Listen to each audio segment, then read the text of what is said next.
Hare Krishna. Hare Krishna, Hare Krishna, Krishna Krishna, Hare Hare. So you can see, oh, I thought there was Christmas decorations behind us. There isn't. Okay, my bad. So, where are we? We're in Cold Drop's yard. What? Yes, we're in Cold Drop's yard. Not cold, which is what I get regularly. Cold drops from the missus. But, but we're in cold. Yeah, and you'll be out in the yard. But we're in cold drops. So it's over near King's Cross. King's Cross. Very developed area now. You can hear the babies crying. Yeah, just so we sit down, it's all crazy. Okay, so we've had a couple of readings recently, as you will have noticed, with our mentorship groups. Yeah. Grihasta group, and which was a small group there who were in attendance. And then your group last night, which was more in person. Yeah. I look forward to seeing that one. I wasn't present. Would like to have been a fly on the wall in that one. Yeah, I just need to say, like I said yesterday, they are not that quiet and well behaved at all. Yes. As soon as I turned off the camera, it was completely different. But everyone's, I appreciate I'm used to just speaking in front of the camera now. But, even when we've done readings with other devotees, they stiffen up, which is natural if you're not used to it. So it was a bit, anyway, they weren't how they normally are. I just want to say that. They were not. Very good. If you watch the Bhakti Vision vlogs, you'll know how they normally are. Okay, so unfortunately we're not camera shy, as you can hear. So all right. Canto 3, chapter 31, text 9. Om Namo Bhagavate Vasudevaya. Om Namo Bhagavate Vasudevaya.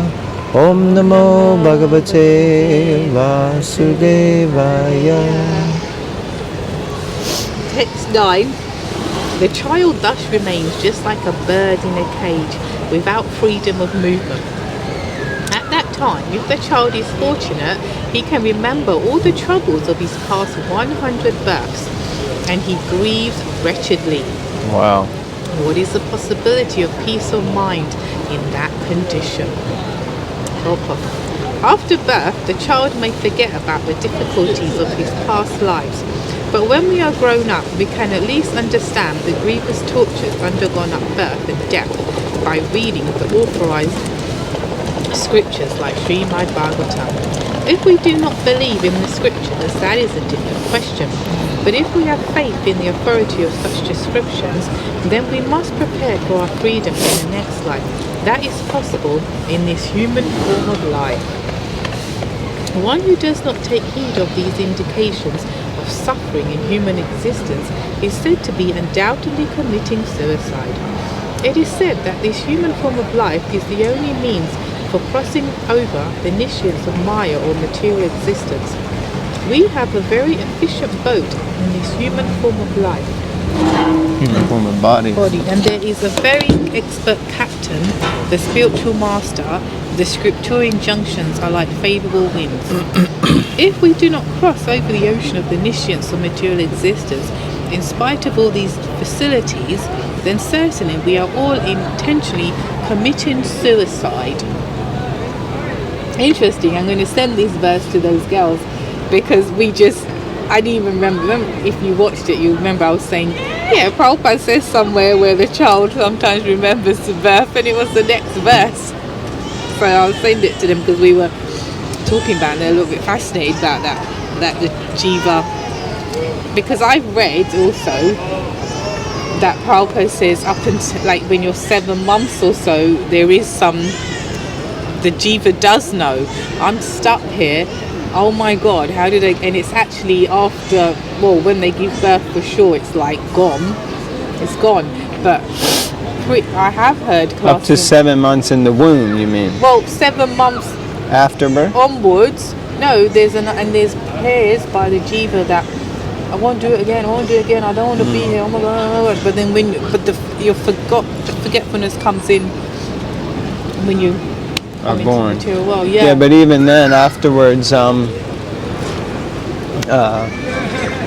children have remembrances of a previous birth, as we know. Yeah. I think the work of Ian Stevenson, is often quoted by devotees. But yeah, like that. Okay, powerful. Yeah, I think it's pretty powerful statement that you can remember troubles of your past 100 births. I mean, when I get a spare moment and I just think of the troubles that I've had in this life, it's distressful enough. Or would to speak of the trouble I've caused others, it's enough. Can you imagine 2 lives, 3 lives, 5 lives, 20, 100 lives worth of trouble? And then that's why it says, where's the possibility of peace of mind in that? Which is why sometimes when people pose the question, how come we can't remember our previous lives? What's the use?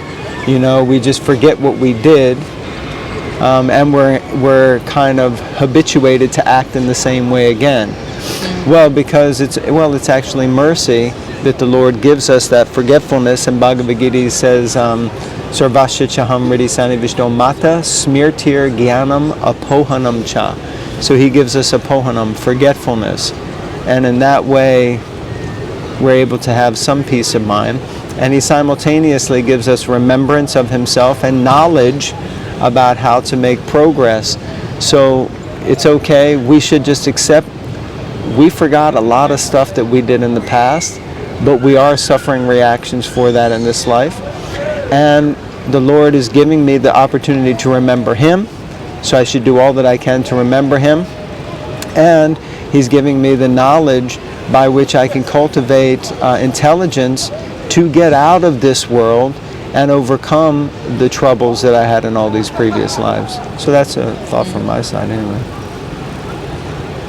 Yes. Okay, should we read the next verse? Mm-hmm. Text 10, thus endowed with the development of consciousness from the 7th month, you're just ahead of the game, babe. From the 7th month after his conception, the child is tossed downward by the airs that press the embryo during the weeks preceding delivery. Like the worms born of the same filthy, abominable cavity, he cannot remain in one place. Sounds nasty, doesn't it? We often, out of the 4, birth, death, disease, and old age, 3 of them we easily consider relatively despicable. Maybe some people try to glorify old age with the principle of, at least you can retire and do whatever you want in life, which hardly ever really happens. By the time you can retire, you're so decrepit, you can't really enjoy the way you'd like to. But birth we often glorify, apart from the fact that usually the scenes of birth, childbearing, is someone screaming their head off. And child crying, everyone's crying. But here you look at birth from, these verses have helped us to see birth is also a suffering situation for a child, being cramped inside of a womb with bugs and worms and, being forced to eat whatever the parent eats and, cramped up. Now is getting turned around by the airs in the womb, being pushed upside down. I mean, that's the thing. All of a sudden you're like doing a headstand for the last, seems like, couple of months. Anyway, let's read the purport. Sorry, I'm over excited. At the end of the 7th month, the child is moved by the bodily air and does not remain in the same place. For the entire uterine system becomes slackened before delivery. The worms have been described here as sodara. Sodara means born of the same mother. Since the child is born from the womb of the mother and the worms are also born of fermentation within the womb, I mean, I have to be honest, I've never been in a delivery room, neither of you as far as I'm aware, not in this life. So I haven't seen the stuff that comes out, but I didn't know there were worms in there. And if that's the case, is that really nasty stuff? Okay. Under the circumstances, the child and the worms are actually brothers. Oh my God. We are very anxious to establish universal brotherhood among human beings, but we should take into consideration that even the worms are our brothers, what to speak of other living entities. Therefore, we should be concerned about all living entities. Well, Prabhupada really takes an opportune moment to try to create unity and diversity, I think. What to speak of amongst humans, we should be considerate and loving and appreciate each other as brothers and sisters. Even the worms that are in the womb when we were born are our brothers. There you go. Talk about unity and diversity. Hare Krishna. I didn't know about worms. We're going to look this up. No, maybe we should. We're going to find some pictures or video, and Bhava Bhakti is going to share some pictures right here. Okay. If there weren't pictures right there, that's because she couldn't bear to look it up or couldn't bear to share it.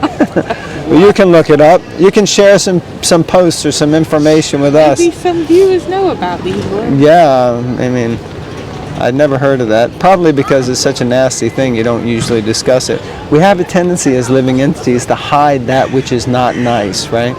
Glorify that which is beautiful. Of course, that's not always true. Some people make a business out of saying... Some people like gross things. Yeah, sure. All right, we're not going to go there in that conversation. Carry on. Text 11. The living entity in this frightful condition of life, bound by 7 layers of material ingredients, prays with folded hands, appealing to the Lord who has put him in that condition. It is said that when a woman is having labour pain, she promises that she will never again become pregnant and suffer from such a severely painful condition. So true. Similarly, when one is undergoing some surgical operation, he promises that he will never again act in such a way as to become diseased and have to undergo medical surgery. Or when one falls into danger, he promises that he will never again make the same mistake. Similarly, the living entity, when put into a hellish condition of life, prays to the Lord that he will never again commit sinful activities and have to be put into the womb for repeated birth and death. In the hellish condition within the womb, the living entity is very much afraid of being born again. But when he is out of the womb, when he is in full life and good health, he forgets everything and commits again and again the same sins for which he was put into the horrible condition of existence. Yeah, it's true, isn't it? Many ladies, many devotees, friends that no, not doing that again. but they do. Yeah, it's a classic. I ask this question all the time. How many people in this room have ever said, I'm never going to do that again? And almost everybody raises their hand. Then you ask the follow-up question, how many of you did it again? And almost everybody raises their hand. Yeah, I think it was His Holiness Radhanath Swami who gave a lecture once, and he mentioned how the first thing most every mother, 99.9% of ladies say, and you can confirm this, after giving birth is, no way am I doing that again. And then after 6 months, they're like, oh, shall we have another? So it just goes to show the kind of forgetful nature, the intense covering nature of the material energy, right? Because it is quite a painful situation. Quite a painful situation. It sounds it. Lord have mercy. Okay, so we were discussing yesterday, sometimes ladies, they especially the first child, they have labour contractions can go on for more than 1 day, and you're sent home because it's like not yet, but you're at home for 1 or 2, 3 days, like having contractions and have to like die. Yeah. Oh my God. Hare Krishna. Welcome to the material world. Yeah. Number 12, is it long? Should we read it? Yeah. Okay, so text 12. The human soul says, I take shelter of the lotus feet of the Supreme Personality of Godhead, who appears in his various eternal forms and walks on the surface of the world.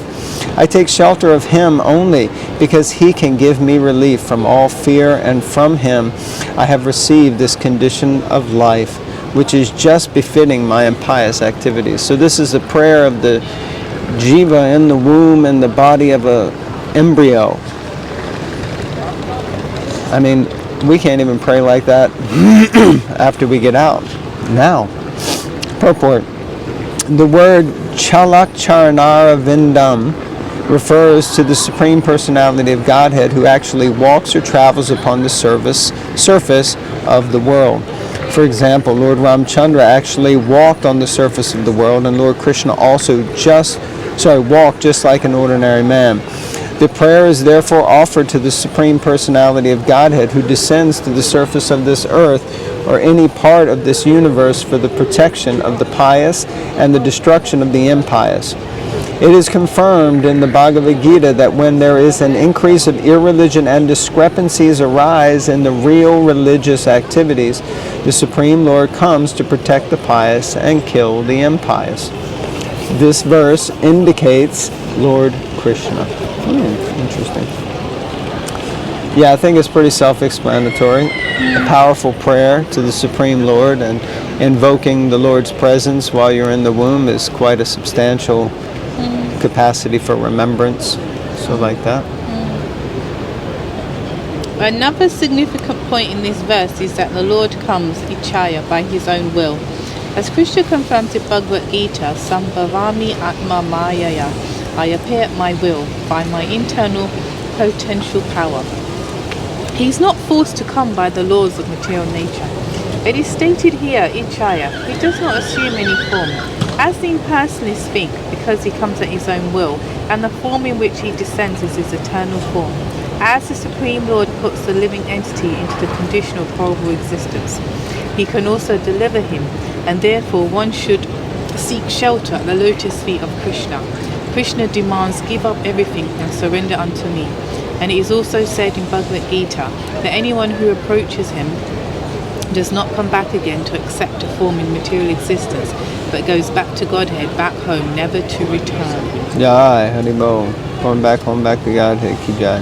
Yes, good. Prabhupada is just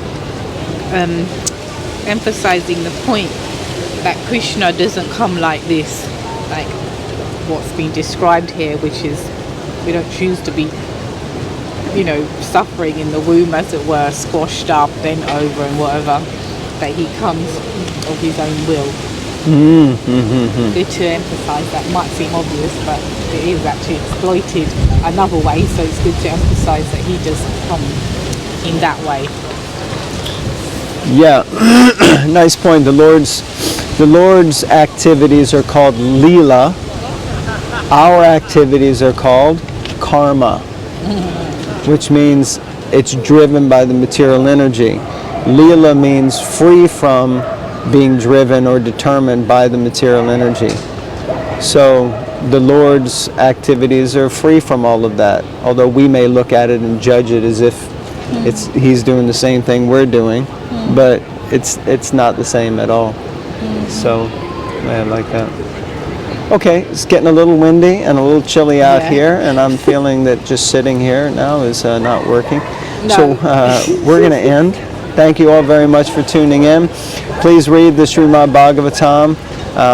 And I was just reading in, I think, the book Dharma this morning. Srila Prabhupada said people have an interest to read adventure novels.